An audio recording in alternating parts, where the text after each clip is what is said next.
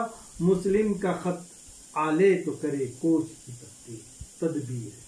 اگر حضرت مسلم رضی اللہ تعالیٰ کوفے سے خط لکھ دے کہ ہاں یہاں کا ماحول اچھا ہے، یہاں کے لوگ وفاشار ہیں، ہاں وہ آپ کا ساتھ دینے تیار ہیں، ہاں وہ آپ کے ہاتھ پہ بیعت کرنے تیار ہے، تو پھر آپ کوچ کرے، سفر کرے، جائیں، تم ہمارا کوئی انکار نہیں ہے۔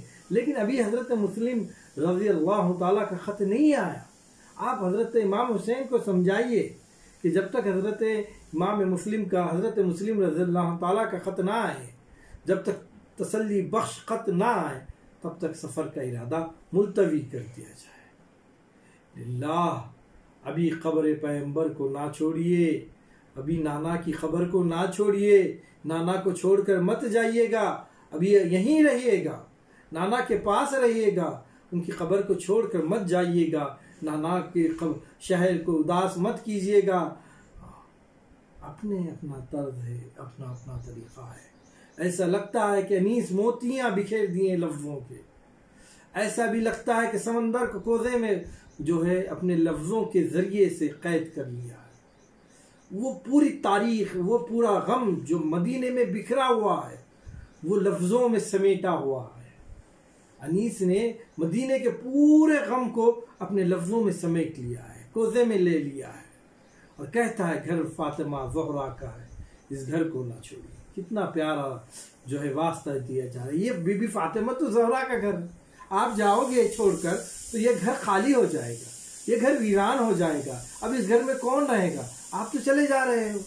یہ فاطمہ تو زہرا کا گھر ہے، یہ سرور کونین صلی اللہ علیہ وسلم کی بیٹی کا گھر ہے، یہ حضرت علی رضی اللہ تعالیٰ کا گھر ہے۔ علی کے گھر کو ویران مت کیجیے، علی کے گھر کو تنہا چھوڑ کر مت جائیے گا، اس گھر کو آباد ہی رکھیے گا۔ مختلف طریقے سے واسطے اور حوالے دے کر کوشش کی جا رہی ہے کہ حضرت امام حسین رضی اللہ تعالیٰ کو کسی طریقے سے اس سفر سے روک دیا جائے تاکہ آنے والا سانحہ رک جائے۔ یہ وہ محبت تھی جو مدینے کے ہر فرد کے دل میں موجیں مار رہی تھی، سمندر محبت کا سمندر ٹھنٹے مار رہا تھا، لیکن قدرت کو کچھ اور مت ہوتا۔ دیگر اور بھی واقعات اس میں شامل ہیں جس کو انشاءاللہ تعالیٰ پھر کبھی کسی موقع اور محل کے لحاظ سے ہم اس کا مطالعہ کریں گے۔ لیکن یہ 10 بند جو ہے جس میں آپ نے سفر کا ارادہ کیا اور مختلف لوگوں نے، مدینے کے لوگوں نے آ کر مسلسل آپ کو روکا، اپنی محبت کا واسطہ دیا، حضرت اون و محمد کو ان کے ہمجولیوں نے دیا، حضرت زینب رضی اللہ تعالیٰ کو ان کے دیگر خواتین نے آ کر جو ہے ان کو کوشش کی روکنے کی، حضرت امام حسین کو کوشش کی، لیکن فیصلہ خدا کی جانب سے تھا، نکلنا طے تھا، سفر طے تھا، شہادت طے تھی، تاریخ رقم ہونا تھا، سو ہو کر رہ گئی اور دنیا تک پیغام دے گئی کہ اگر تم حسینی فرقے سے تعلق رکھتے ہو، اگر تم امام حسین کے چاہنے والے ہو، اگر تم امام حسین سے واسطہ رکھتے ہو تو دیکھو، ہاں دیکھو اس بات کو، یاد رکھو اس بات کو، ظالم کتنا بھی طاقتور ہو اس کے سامنے جھکنا نہیں ہے، سر کٹانا ہے مگر سر جھکانا نہیں ہے۔ حق حق ہوتا ہے، حق قائم رہتا ہے، اور ظلم ظلم ہوتا ہے، اندھیرا ہوتا ہے، اور اندھیرا ایک دن ختم ہو جاتا ہے۔ آج کے لیے اتنا کافی ہے، شکریہ۔